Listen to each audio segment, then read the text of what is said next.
రోజు తప్పి రోజు మాకు ఎప్పుడు వస్తాయి ఇప్పుడు డైరెక్ట్ మీరే చూడండి 5 o'clock వచ్చేసాయండి. 5కి లేచి అయితే వాటర్ అయితే పట్టేసానండి. వాటర్ వస్తున్నాయని నేనైతే కిందికి దిగాను. బెంగంతా మొత్తం హనీ మీద. ఎప్పుడు లేచినా సరే నేనైతే హనీని పడుకోబెట్టే వెళ్తాను. కానీ నా టైం బాగాలేకుంటే తనకు స్పర్శ తెలిసిన నాతో పాటు లేచిస్తుందండి.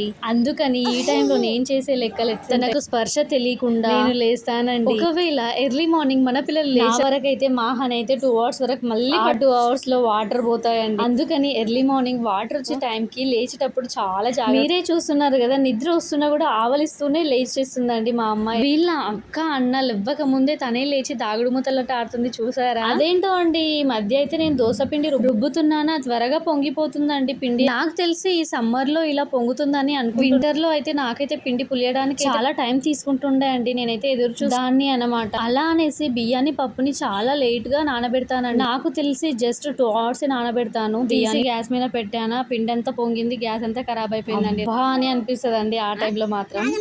దోశ నచ్చిందా?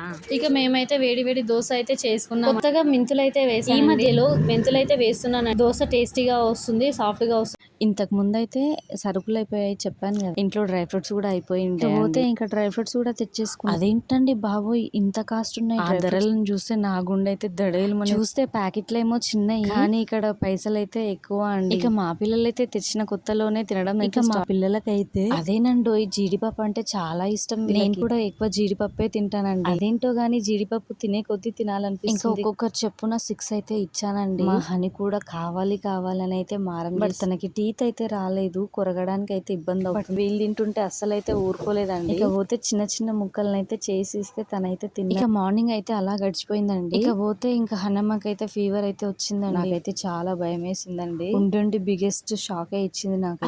అసలు సడన్ గా వచ్చింది అనేసి అయితే షాక్ లో ఉన్నాను నేనైతే. ఇకపోతే వచ్చింది కదా, మనం ఏం చేయాలో అదే చేయాలనేసి. ఇకపోతే ధైర్యంగా ఉండాలి కదా. ఇక వచ్చిందని టెన్షన్ పడుతూ కూర్చుంటే కాదు. ఇక హనీనైతే బాగా అబ్జర్వ్ చేస్తున్నానండి నేనైతే. ఆఫ్టర్నూన్ బాగా ఫీవర్ ఉందండి, అయినా సరే బాగా ఆడుకుంటుందండి. ఇలా అవుతుందని నేనైతే అస్సలు అనుకోలేదండి. ఇక హనీ లంచ్ కూడా సరిగ్గా చేయలేదు, అందుకనేసి అయితే హనీ రాగి జావా చేశానండి. ఇకపోతే హనీతో పాటు మేము కూడా తాగేయొచ్చు అనేసి అయితే మా వాళ్ళకైతే ఈ రాగి జావా ఎప్పుడు చేసినా మిల్క్ దగ్గరనే చేస్తాను. అందుకనైతే హ్యాపీ అయితే నాకొద్దు అంట. అదేంటో గానీ మా పిల్లలు అయితే హెల్తీ ఫుడ్ అయితే సరిగ్గా తీసుకోరండి. ఇకపోతే నేను ఉన్నాను కదా, ఏదో ఒకటి బ్లాక్ మెయిల్ చేసి అయితే వాళ్ళ దగ్గర తినిపించడం తాగించడం అయితే చేస్తాను.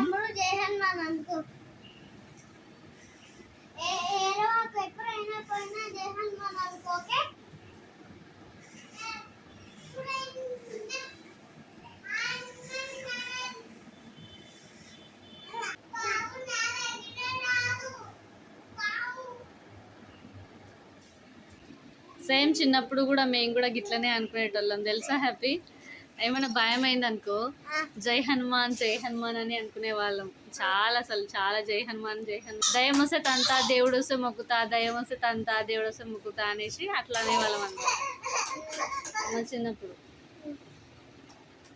అదనమాట, మేమైతే చిన్నప్పుడు ఇలా అనుకున్నాం. ప్రతి ఒక్కరు ఈ సిచ్యువేషన్ అయితే హ్యాండిల్ చేసే వస్తారు. సేమ్ మా పిల్లల్ని చూస్తే నాకు నేను గుర్తొచ్చానండి. ఇకపోతే నేనైతే మన అమ్మ వాళ్ళు అయితే ఆంజనేయ స్వామి విల్లనైతే మెడలో వేస్తారు కదా, దాన్ని చూసి అయితే జై హనుమాన్ అయితే అని అనుకున్నా. నాకు ఏం కాదు అనే ధైర్యంతో అయితే ఉంటుంటే. మీరు కూడా ఇంతేనా? మామూలుగా చిన్నప్పుడు అయితే చాలా భయం వేసేదండి. ఆ భయాన్ని మనసులో పెట్టుకొని కూడా మనం అయితే యాక్షన్ చేసేవాళ్ళం. సేమ్ టు సేమ్ అండి. నా కూతుర్ని చూస్తే కూడా నాకు అలానే మాట్లాడుతూ ఉంటే ఇది వచ్చేసింది అనమాట. అదేంటి అని అంటారా, కాకి నెత్తి మీద కొడితే ఇది మీకు ఐడియా ఉందా అండి? ఏమీ కాదని అయితే నమ్ముతుంటిమి.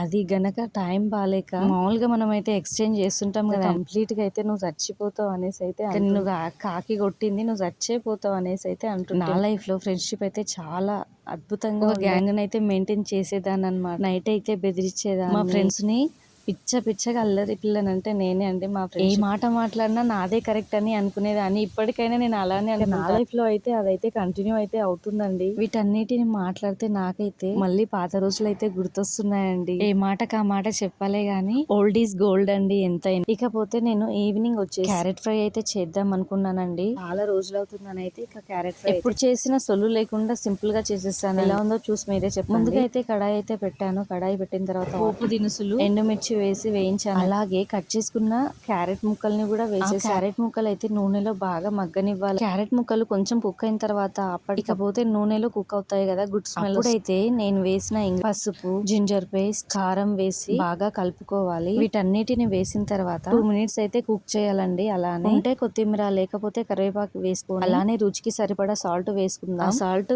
ఫ్లేవర్ అంతా కర్రీకి ఇచ్చేంత వరకు అయితే కుక్ చేయాలి. అంతే అండి, ఈజీగా క్యారెట్ ఫ్రై అయితే. ఇకపోతే హనమ్మ ఫీవర్ ఇంకా బాగా ఎక్కువ అవుతుంది, నైట్ అవుతుంది కాబట్టి ఇంక తినిపించి ఏమైనా సిరప్ వేద్దాం. ఏం తినకపోతే కూడా ఫీవర్ లో అలానే సిరప్ వేయొచ్చు. అయితే వీళ్ళ కోసం చపాతి చేశాను. హనీ పాప అయితే ఏం తినదు, ఇక హనీ తినదు కదా, హ్యాపీ హ్యారీ అయినా తింటారనేసి జొన్న రొట్టె చేద్దామని అయితే ప్లానింగ్ లో ఉంది. ఇక ఈ క్యారెట్ ఫ్రై లోకి అయితే జొన్న రొట్టె బాగుండదు అనేసి చపాతీయే చేశానండి. ఇక చపాతీ చేసినప్పుడల్లా మా వాళ్ళు అయితే నాకు బాగా అంత పెద్ద హెల్ప్ ఏం చేస్తారని అనుకుంటున్నారు. చేయాల్సిన పని లేదు, కొంత చేసినా హ్యాపీగా అనిపిస్తుందండి. చపాతీ చేసే పీట బల్లర్స్ అయితే నాకైతే ఇచ్చేసారు. అది ఎందుకు అబ్బా, ఎందుకు ఇస్తారని అనుకుంటారా, మెయిన్ గా పిండి కావాలండి. ఈ టైంలో వాళ్ళకి ఏం చెప్పినా కూడా బాగా వింటారు. ఒకవేళ నేను పిండి ఇవ్వకపోతే నా మీద అయితే ఫుల్ ఆఫ్ అగెనిస్ట్ గా ఉంటారు. ఇచ్చాను అనుకోండి, వాళ్ళకున్న హ్యాపీనెస్ అయితే ఎవ్వరికి ఉండదండి. ఇకపోతే హ్యాపీ అయితే ఇంకా ఇష్టం వచ్చిన క్రియేటివిటీ ఆమెకు తోచినవన్నీ చేసి మరి చూపిస్తుంది. నాకు విజిల్ సౌండ్ అయితే వచ్చిందండి, హనమ్మ పడుతూనే నా దగ్గరికి అయితే వస్తుందండి. హనీకి కుక్కర్ సౌండ్ గానీ మిక్సీ సౌండ్ గానీ చాలా భయం అండి. కానీ ముండిగా అయితే డాన్స్ చేస్తా ఉంటది. మేం ఇంకా తినిపించి అయితే పిల్లకి సిరప్ వేయాలి. టైం గడుస్తున్న కొద్ది అయితే ఒళ్ళు వేడెక్కకపోతే ఇంకా క్యారెట్ ఫ్రై చపాతీ అయితే తినిపిస్తున్నాండి మా పిల్లలకి. ఇలా ఎప్పుడో ఒకసారి చేస్తే చాలా టేస్టీగా ఉంటుంది. నాకైతే అలానే ఉంది, చాలా టేస్టీగా ఉంది. పిల్లలు కూడా మంచిగా తిన్నారండి, టేస్టీగా ఉందని. ఇక మీకైతే వీడియో నచ్చితే అయితే లైక్ తప్పకుండా సపోర్ట్ చేస్తారని అయితే అనుకుంటున్నాను. థ్యాంక్స్ ఫర్ వాచింగ్ అండి. బాబాయ్, మళ్ళీ ఒక వీడియోతో మళ్ళీ కలుస్తాను. బాయ్.